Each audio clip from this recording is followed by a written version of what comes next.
All right, and we're back. It's been a while, and I had some stuff. He had some stuff, but we're just gonna jump right into it because I don't have any kind of intro to work on. All right, so first one comes from finance.yahoo.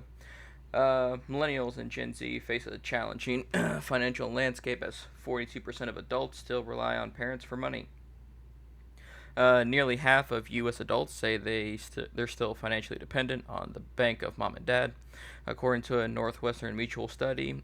Okay, finds that the company's chief strategist officer Jeff Sipple called a quote massive wake up call for America end quote.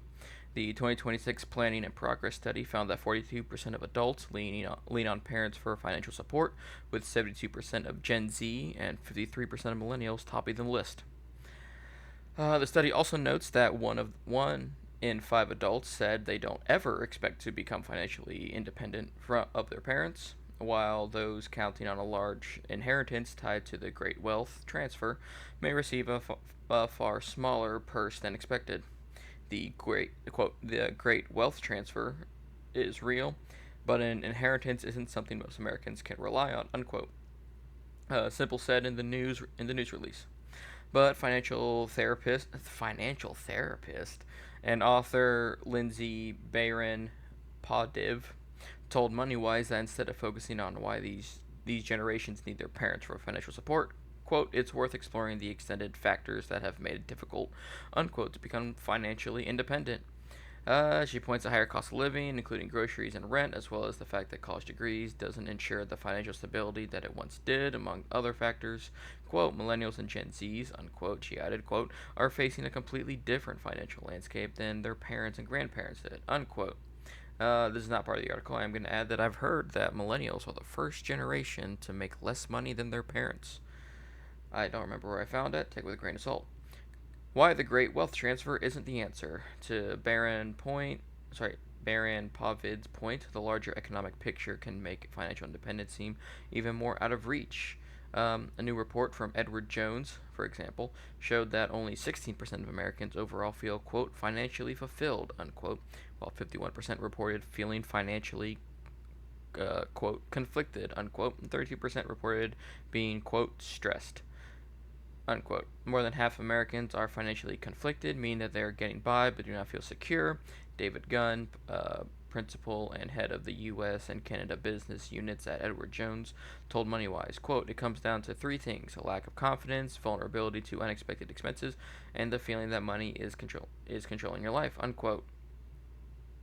That's not surprising given the average cost of rent in the U.S. skyrocketed by 50% in the last decade, while health and child care rose by 40%, according to Urban Institute.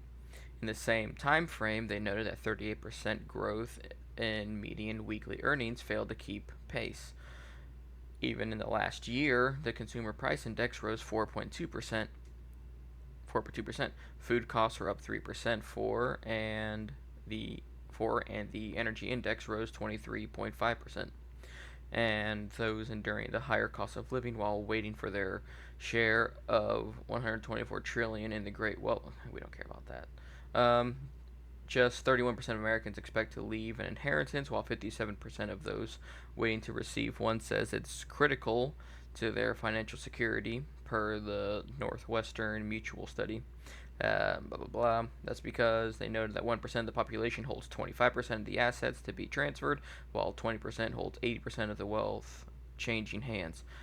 As such, labor economist Teresa, whatever, warned that, quote, after discounting the wealthiest 10% of Americans, the median inheritance of the remaining 9% is close to zero, unquote. As people live longer, any inheritance may also be used for living and health expenses before whatever is left is eventually passed down. And with the great wealth transfer expected to last through 2048, the oldest millennials would be 67 and the oldest Gen Zers 51 before they receive any inheritance, leaving little time to invest and build on it in a meaningful way. Uh, and then it seems like how to be financially independent. Don't. That's weird. We're not interested in that. So yeah. With the way things are going recently, That's not new. It's been like this since the early 2000s. I even saw a TikTok, take that with a grain of salt, of a picture of, since the 2000s, items that rely or heavily subsidized by, government, money, compared to things that are not subsidized by economic money. So by that I mean like healthcare, owning homes, blah blah blah, stuff like that. The prices of those things have increased, while the things that are not reliant on that are not increased. I can't find it. It was a TikTok. Take it with a grain of salt, but it goes along with what I believe, so I'll live in that echo chamber for a bit until proven otherwise. Another thing, prosperity is determined not by the amount of money one has, but by the volume of goods and services that money can buy. So, meaning that essentially means how far will your dollar go? The most common and comical thing you hear all the time is your grandparents going up 5 cents could buy me a pack of gum, 60 years ago, as opposed to about $3 to $5 today. It takes more money to buy the same things, or your dollar doesn't go as far. That's inflation. Um, so that's nothing new. You hear about that all the time. Gen Z is entering an economy where inflation acts as a quote stealth tax or silent confiscation unquote of wealth. For young adults with limited cash savings, rising prices for essentials like food and energy reduce their income, making self-sufficiency difficult. What do I mean by that? Well, what I mean by that is that, well, let's say you make $100 a week for food, and you could buy $100 worth of groceries, let's say 10 years ago. Now, you still make $100. I realistically, you make a little more than that, but let's pretend. But now your groceries are, yeah, let's say you make $120 now, 10 years later, but now your groceries are $150. Well, you're in the whole $30, and it's for the same amount of groceries.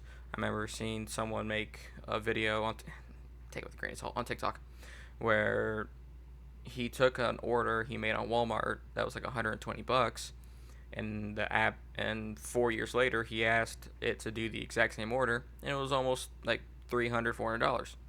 So same amount of food, price goes up, your dollars go as far. You're gonna struggle to eat. That's something new. Wow, and I'm just going through my notes here. While worker productivity has risen steadily for decades, wages have largely stagnated. This gap means that even when Gen Z adults are productive, they are not capturing the same level of real compensation as previous generations, often because, quote, superstar firms, unquote, capture the majority of the profits. What do I mean by that? Meaning that you are, let's say theoretically, are working as hard as your grandparents did. Well, your grandparents were, and the company your grandparents were working for was distributing the profits relatively fairly, I would say. It kind of depends.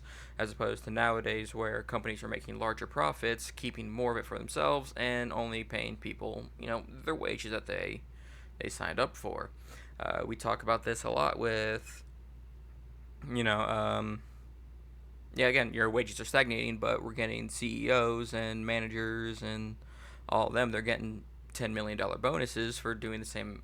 I'd say same. They do gotta put in work. I can't deny that, but putting in work, the same amount, but they get $10 million bonuses, things like that. I'm not saying that wealth has to be distributed evenly, but I am saying it's contributing. I was gonna say, I think the most interesting qualifier there is like it's compensation versus like I'm not even necessarily making like a market argument about like optimality or whatever, but if you look at the volume of work and the difficulty of work that your standard worker does now and your standard CEO does now, I think the amount of work your average office worker, 9 to 5 white collar employee is doing is probably roughly about the same as it was in the 2000s. With all the technological advancements make workflow easier, expectations of productivity go up, new challenges arise, all that stuff. And I think it's probably pretty similar for CEOs where it's like some stuff gets easier. I would say that like your average worker's workload has probably gotten 5% easier since the 2000s, and probably your average CEO's workload has gotten maybe like 10% easier. But even in this, that's like a margin for error is like 8%. So, Oh yeah, absolutely. but You go. You go. the point I was going to get to was if you look at like relative compensation for the amount of work being done, that's where I think the real pain point for a lot of people is, because it's like, I'm working just as hard as my mom or dad was. If you're an average Joe, you're like, I'm working just as hard as my mom or dad was when they were my age, and I'm not making like close to what they like. They could have a family. Like my mom didn't really have to work, or both my parents worked, and we live in a decent neighborhood, and they afforded a house right around my age, and like all these other things that were more accessible. And it's like, sure, you're right, they didn't have a 92-inch LCD, or OLED plasma, like the most expensive TV you could get at Costco, and it's like, you know, $200 for this enormous, 25K TV. 25K is in, resolution. So you can afford that now. But if you wanted to live somewhere you could even move into the same shitty apartment your mom or dad lived in college, and it would be relatively like, what is it now? It's like 10x what it would have costed. Mm-hmm. Uh, so your average worker is proportionally making less than what their parents did at a similar time point. And if you look at your CEOs and their compensation, they're doing a, roughly the same amount of work as they've always done, maybe a bit less, maybe a bit more, depending on the case. And yet the compensation for that has just skyrocketed. Like, it's your average CEO makes proportionally. I saw someone talk about the numbers once. It was like, in like the 90s, your average CEO made like, it was like 52 times your average worker, um, which was it 52 times? I think it was like 52 times or something. Um, we'll peg it at 52 just for the sake of argument. Let's say it's 50, right? So your average worker makes $50,000 a year.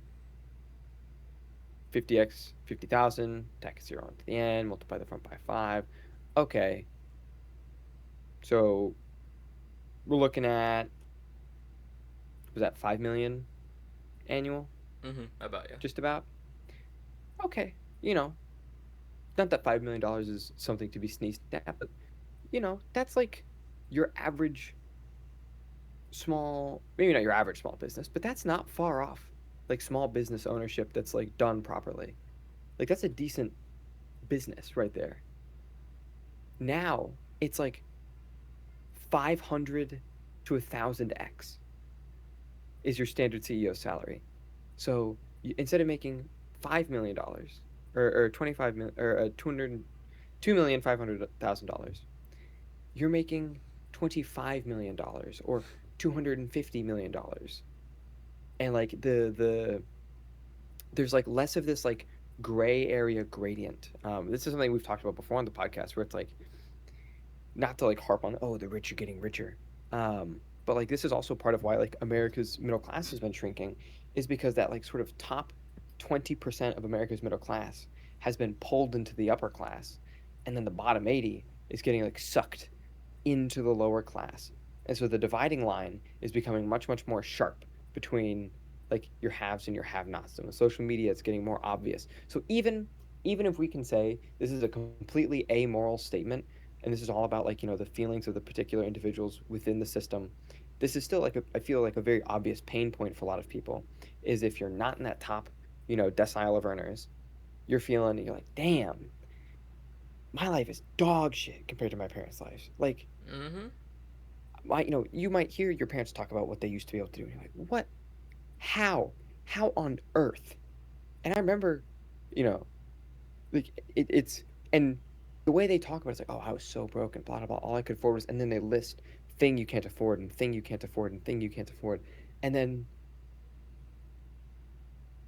if you're, this isn't a personal story, but I've definitely heard it from people where it's like, and then if you go, damn, I wish I could afford that, they go, oh, well, stop buying big TVs. And it's like, dude, that big TV is like, I would need to buy 7 of those big TVs to make 1 month of rent. Like these are like, the numbers are super disproportionate. And then if you're on the other side of the divide, dude, that's the freaking life. I imagine, unironically, if you're on the other side of the divide, right, you're on the rich person side, you probably are a little jaded towards your kids in some ways, because it's like you're looking at your son or your daughter who's just got started, and you gave them a boost, obviously, and then you're looking at them going, dude, computers run their whole business. They do nothing. Like, not, and now that they've got AI, that's like they literally do nothing. Do you know what I had to do to get the wealth that I had now to be able to launch these kids? Are you serious? And yeah, like I'm not sure that's a common sentiment. That might be like a self-report, like a class self-report, but like you get the idea. But yeah, Yeah, I I got think you. Oh, no, on the and like, topic and you when say that, like, you make a good point. Like, oh, like I could only afford this, and this. Like, I look back, like, cause I look at like old game stuff, like retro things. I'm kind of into that. Like, we complain about like Nintendo having like $80 games, setting the standard for $80 games today. If you go back to like the 80s and 90s, I remember like Donkey Kong. I think for the 64, there the low price was $120 in the 80s and 90s yeah. back then. I remember, if I'm not mistaken, like if you wanted like the Super Nintendo or like the Sega Genesis stuff like that, they're like again, this is from like the 80s and 90s. They're asking like $300 back then. That's like that's like Oh yeah. that's a 360 when it came out was $300 $400, and that's in the 80s and 90s. Oh, I could only afford that back then. Well, yeah, that's probably like eight Yeah, hundred that dollars tech was today. crazy expensive, Yeah, right? that's eight hundred It's dollars like when you hear today. about people, it's like in those old shows you see, I say old shows. It's like when you see that media from like the 2000s where like some character, like the archetypical, you know, bachelor stupid purchase is like a big like audio system and like a huge TV. And it's like consumables, especially tech consumables, have gotten dirt cheap comparatively. And this is also, I would say, like even stuff like clothes, like small purchases. Like if we're making like a delineation between small and large purchases, small purchases, the price tag has gotten a lot smaller. Now the quality has dipped with a lot of it in a lot of places, but in some places it's gotten better and cheaper. I think that's largely the world of tech up until maybe 5 years ago. Um, and like if you're an adult, when I say an adult, I mean someone like approaching their 50s. Like if you're an older adult who had experience with the economy before what it is now, you're looking at this going, you kidding me? They can buy out like look at all of this stuff and look how good it is and look how cheap it is. Back in my day, and same with like food, but food is kind of weird because food's gotten higher quality by like a lot, and also more expensive. Like food is weird, but like you're looking at younger people and you're going, you've got cheap tech, you've got cheap entertainment, you've got look at I couldn't imagine, how awesome it would be to be you right now. And the reason they feel that way is because in their heads, they're also framing it with cheap rent, cheap vehicles, uh, you know, high wages, strong purchasing power, cheap groceries. And it's like, yeah, you're right. If we had like 90s, like 80s, 90s housing prices and vehicle prices and modern tech prices and all that stuff, yeah, that's paradise. But yeah, I can definitely see where like a lot of the as a member of the group, I can definitely see where like a lot of Gen Z like economic pessimism comes from.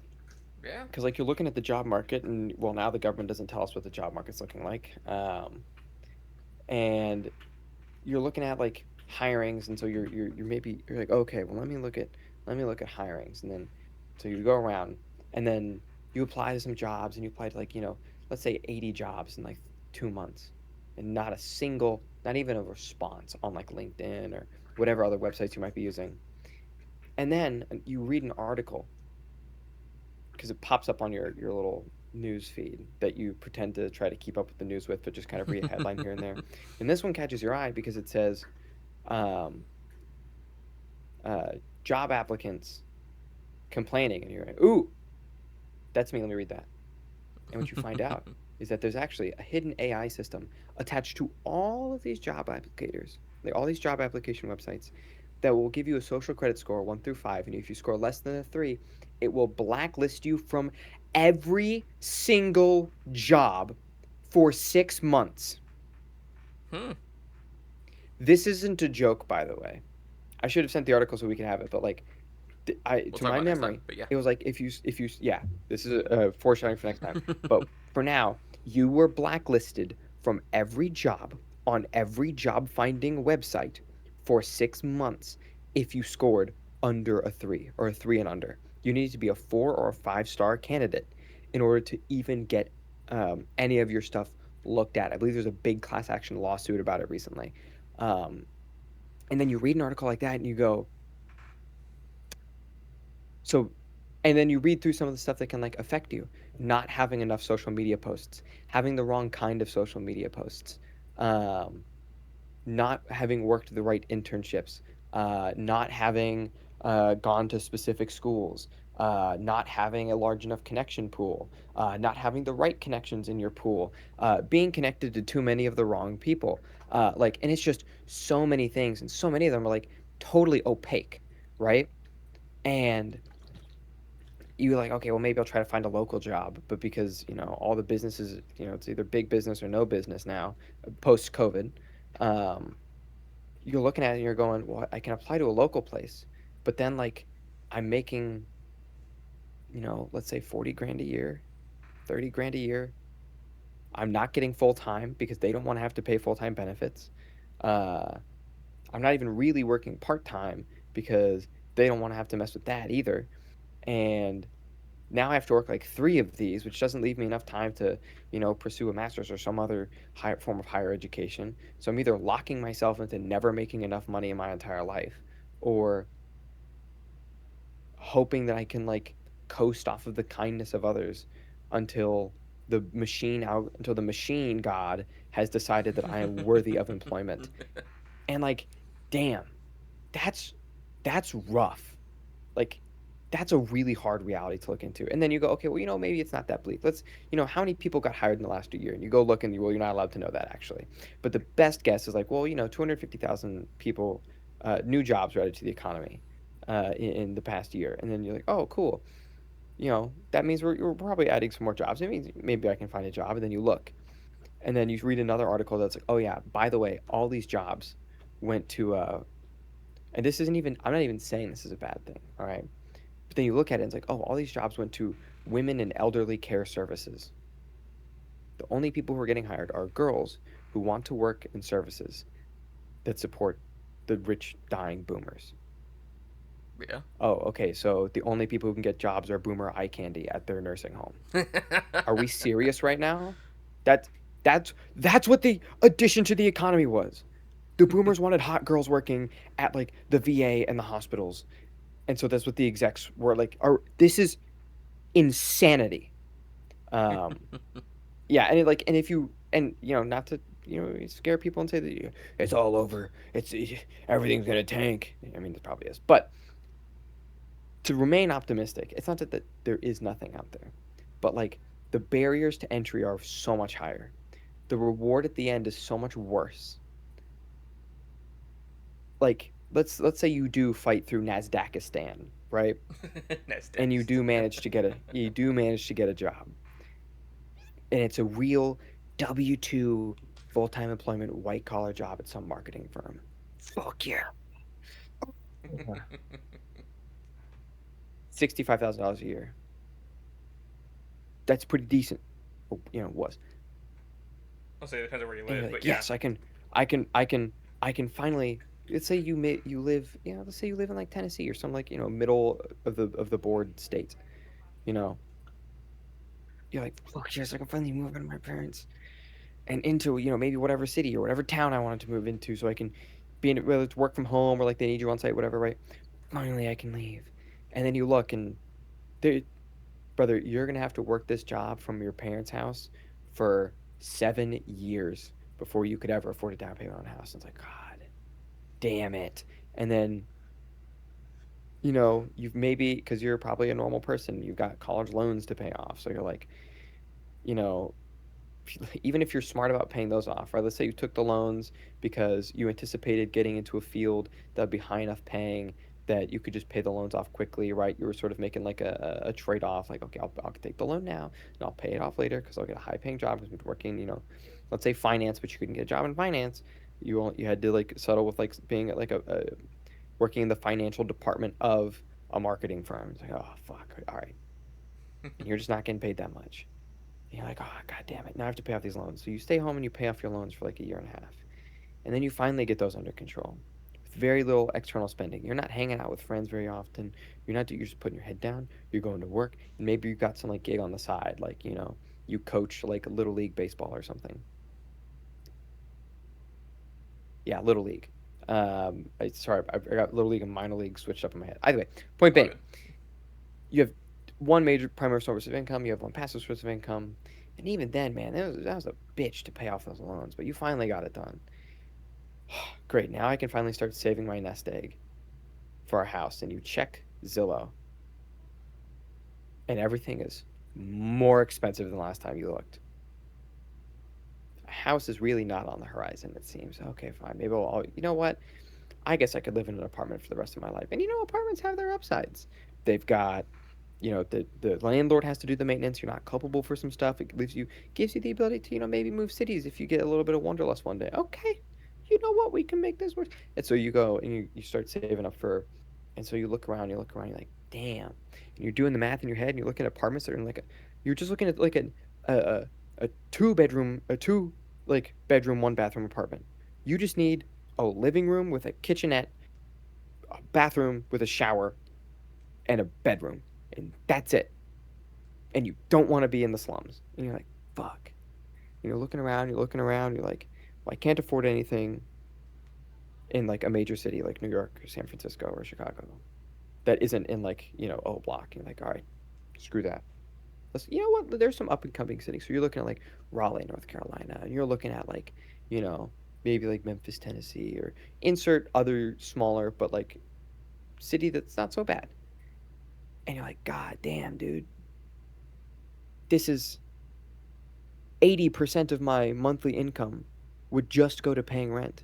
After rent and potential utilities and my phone bill and this other stuff and food expenses, I've got like $10 at the end of the month. Yeah. What am I supposed to do? Like, oh great, that's a pack of condoms. Like I'm having sex on this income. Yeah, okay. So, you know what? Maybe I'll get some roommates that'll offset it and blah, blah, blah, blah, blah.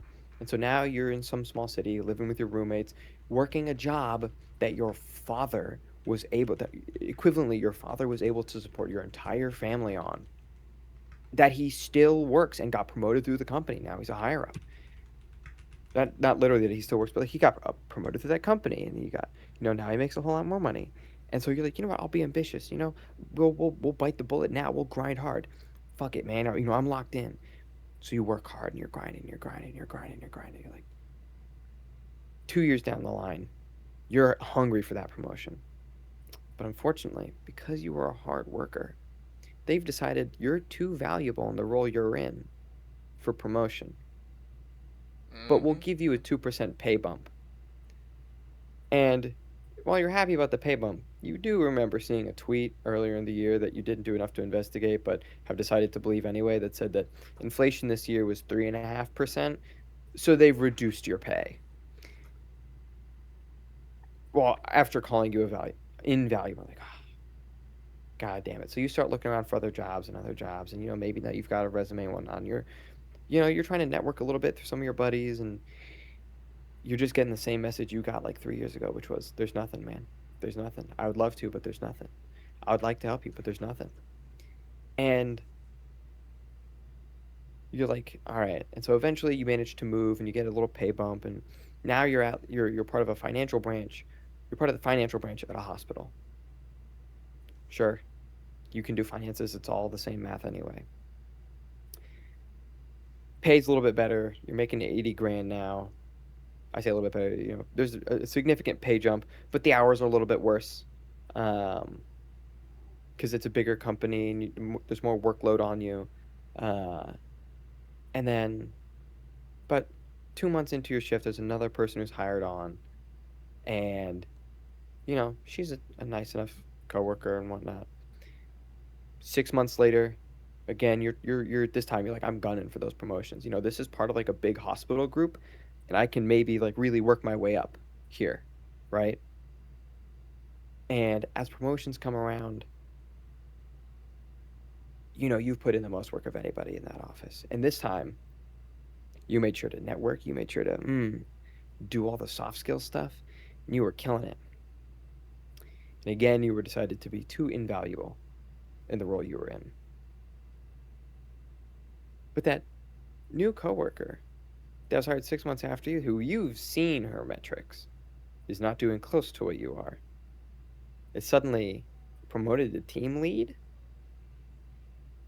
And not to say that this is like everyone in this economy, obviously, but like this is sort of, and then this whole time you're thinking to yourself, dad didn't have to do half of this. Or if you're a girl, it's like, you're probably doing better if you're working in the healthcare industry, as per the last, most recent hirings. But it's not necessarily even much better for girls.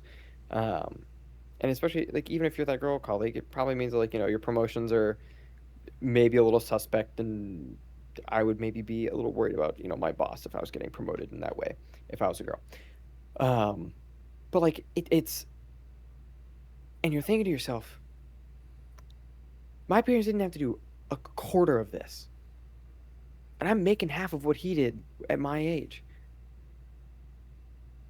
What's happening? And so this is what flashes through your head in the microseconds after your aunt asks you at Thanksgiving, "Have you gotten a job yet?" That's the life that flashes before your eyes, and you're thinking, I would rather be homeless. Rather live with the parents. Yeah, I'd rather live with my parents. It's endure, 9 tours of the hell front of Nasdaqistan, or just feel like a little embarrassed at family gatherings, and work whatever small time gig you might do now on the side as like a way to stay entertained. Like it's hope, like, feelings about the economy. This is what economists don't like you to know. All right? Feelings about the economy are the economy. Like, we can talk about like resources and numbers and all this other stuff, but just as valuable as supply chains, just as valuable as like monetary theory, feelings about the economy are the economy. And when people feel bad about the economy tends to do pretty darn bad. And I think we've just kind of hit a point where, like, the economy just feels bad, man. Like, there are too many pain points.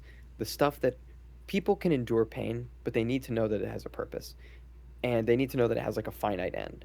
And I think one of the big pain points with the economy is, like, I'm a big believer, and I say that, I mean, like, 70% conviction in the sort of joke theory called like the housing theory of everything, or the housing theory of the economy, which is like, if you're trying to manage an economy, whether in a Keynesian sense or whatever, you're kind of looking at it going, okay, people can tolerate some amount of pain. The question then becomes, where do we want the pain to be? And as it turns out, people are really willing to tolerate pain when it comes to like luxury consumption, or food taste, or like non-essential things, right? I think a happier economy, or economy full of happier, more confident people, is one in which everyone is sad that they can't afford a big cool TV and and Gucci clothing and whatnot, but can be sad from inside their like 2 bedroom, or like 3 bedroom, 2 bathroom apartments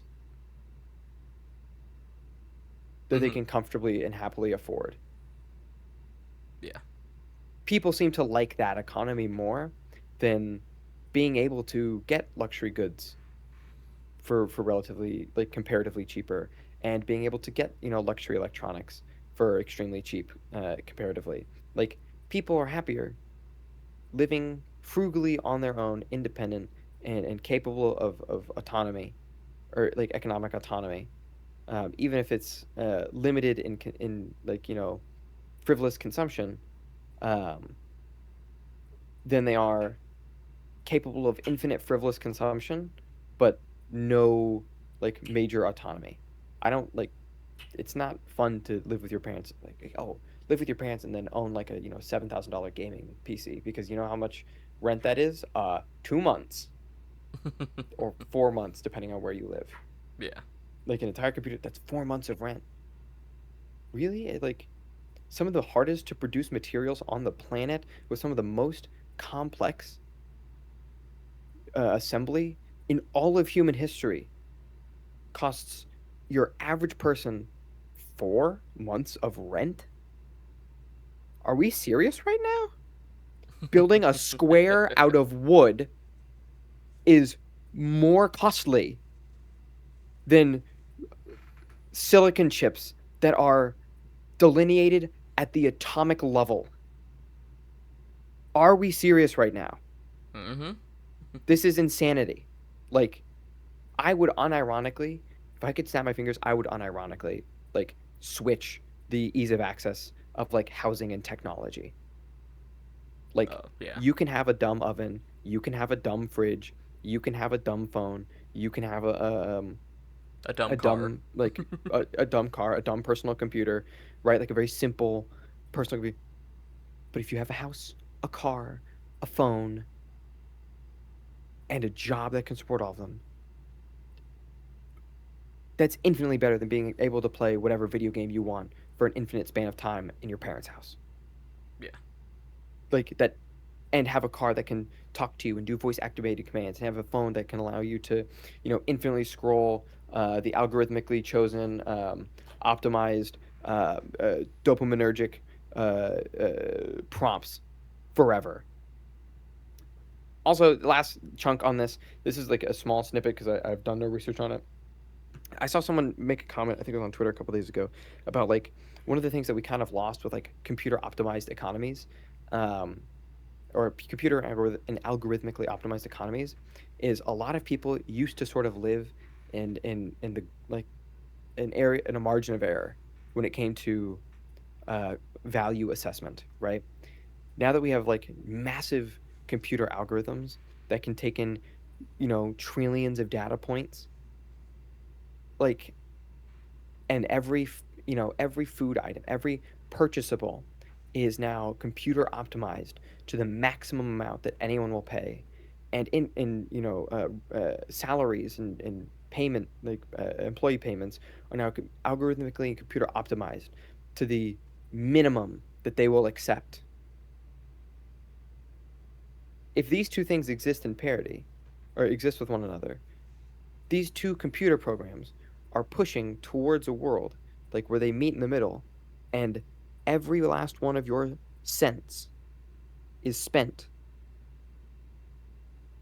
on the bare minimum necessities,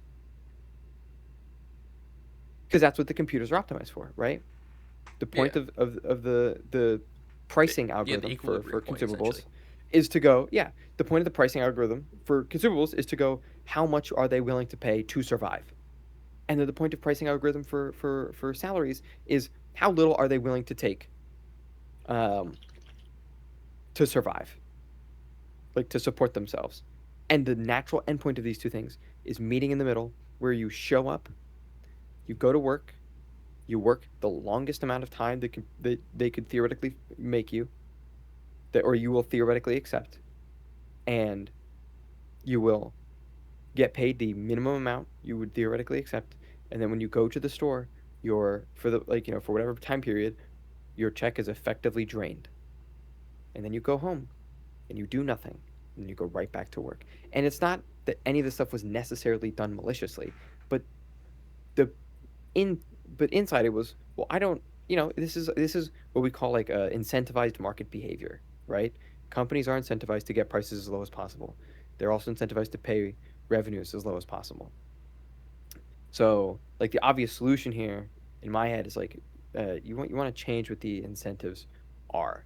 If it's like, okay, if you're a company, I would need to do a lot more thinking of this. Either way, point being, yeah, and then you throw that on top of all this other stuff where like just in the back of your head that like whatever you choose to do has already been algorithmically optimized to make you as poor as possible. It's like, why would I live in the world of like my parents don't have algorithmically optimized jobs. Why would I go get one? Like, why can't I have the gray area that allowed me to afford, you know, some nice stuff every once in a while? Either way, that was the end of that. All good. Yeah, but and how should I put this? I just had it in my head right now.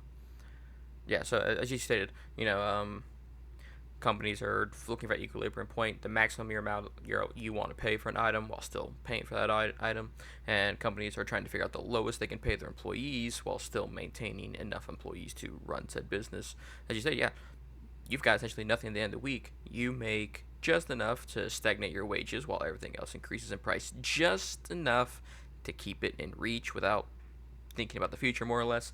While these, we said CEOs, COOs, whatever, their profit margins have just increased, so they'll take lavish vacations. We talk about you talked about what's called, like, like, man, my parents did this when they were like, I remember, this is just me. This is like 20 years ago. I remember like my parents would go. Now, granted, we didn't travel outside of the states, but 2 vacations.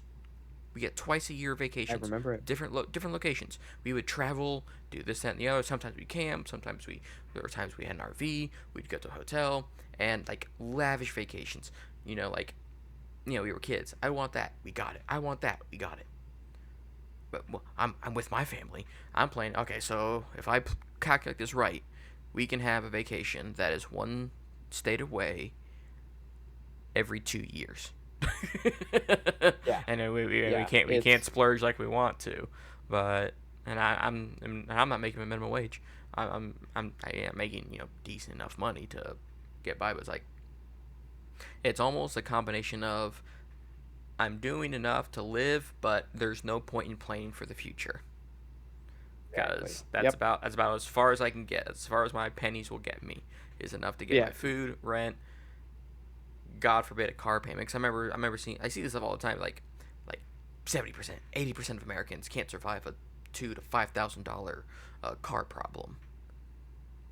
They would have to go into debt just to make for that 2,000 because they can't save that amount. Whatever amount you're saving, well, inflation causes things to increase. Now you got to dip into your savings to get your food for the week, or or maybe you cut back on food. But no one likes cutting back on food. We're Americans. We like being fat and lavish. It's what makes us great. So you don't cut back on food. You dip into your savings. Well, all that savings you just got, well, it's gone now because you want to buy your same food. So there's no point in essentially planning for the future. I remember seeing Yeah. it's almost like I remember seeing it's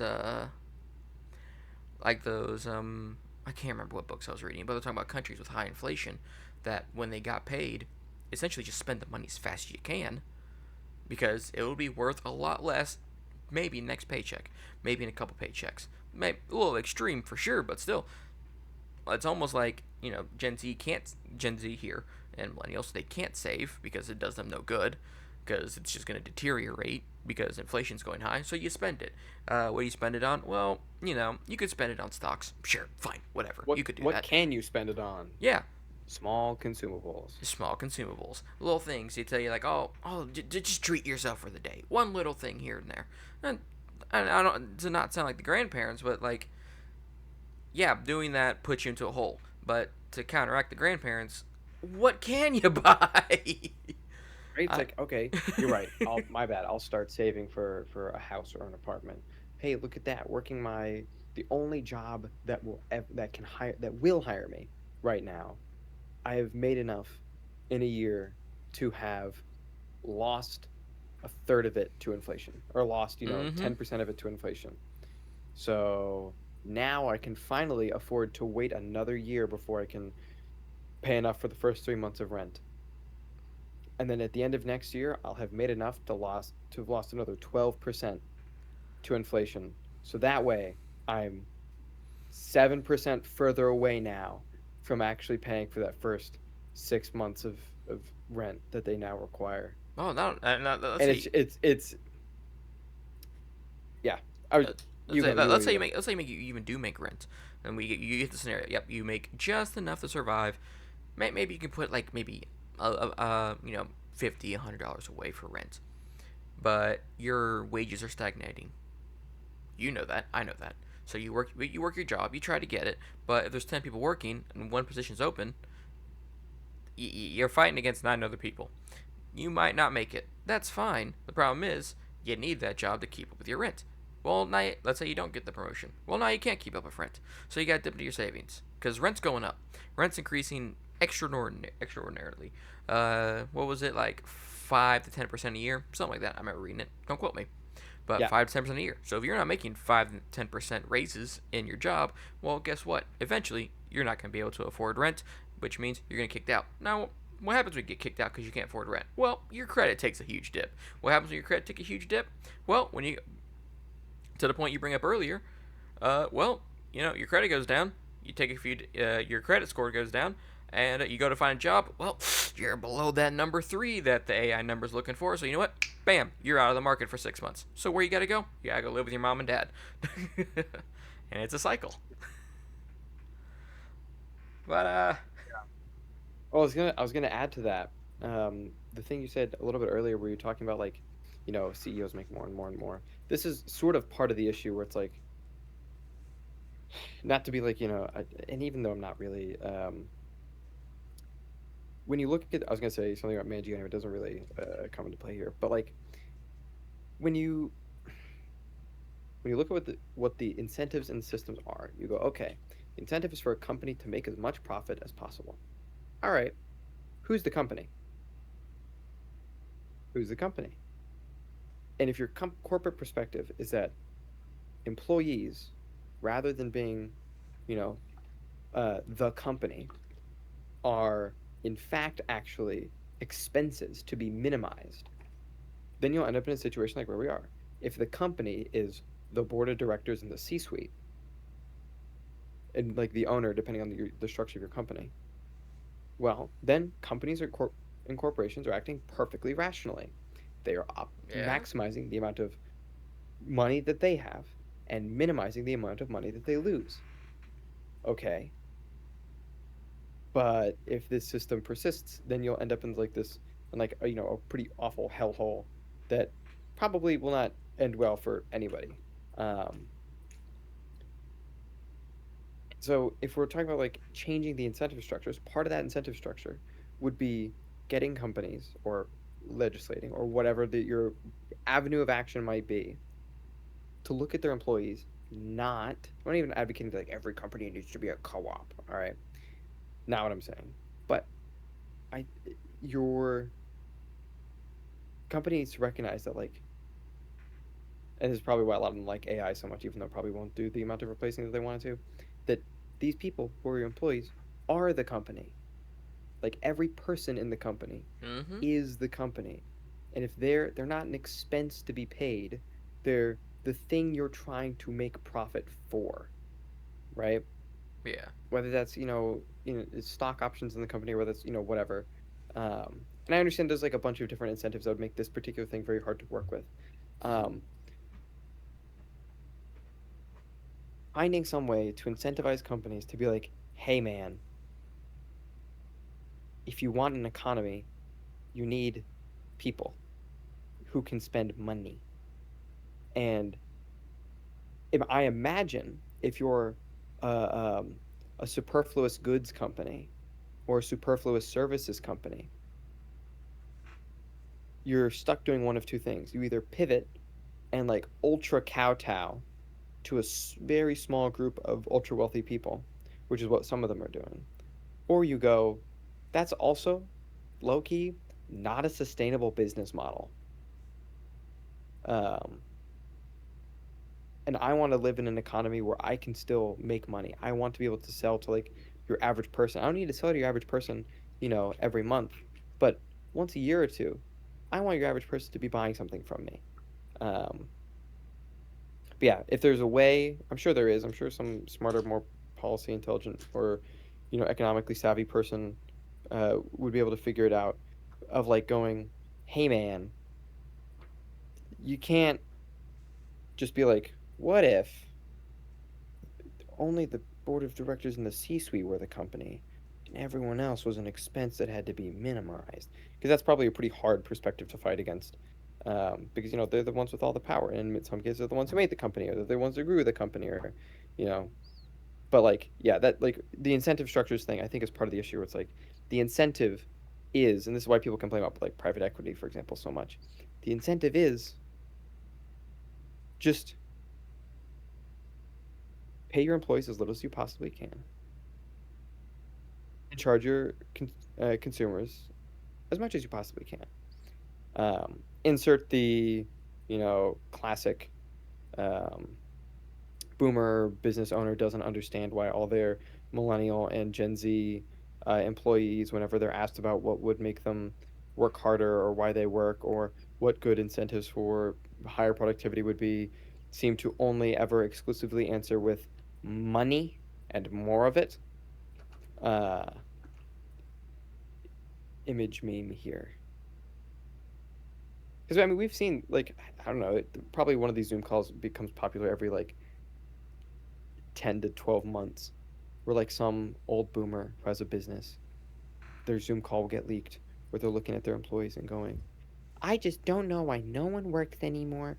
All of you people are lazy and uninspired, and all you care about is money and blah blah blah." Someone, coming from someone who's already made it and doesn't have to worry about this stuff, and they're like, "Why do I have to?" Because, and I think it's obvious to like everyone who's sort of younger and or an older person who's just not doing as well, that like the reason people complain about this stuff is because if the answer was really as simple as give them more money, and you were to go look at the budgets of that company and look where all the money is going, you'd very quickly realize that the phrase pay your employees more means take a big pay cut as the CEO and owner, C-suite, board of directors person, which I don't know if you know this, is not an acceptable answer. No, not to the boomers, no. Well, yeah, that's a struggle, and we're gonna cut it from there. Thanks for coming back to the two people that do watch us. Yeah, I'm excited to talk about the AI thing you're talking about earlier with the jobs in the next episode. Thanks for watching. Don't forget to like, comment, subscribe.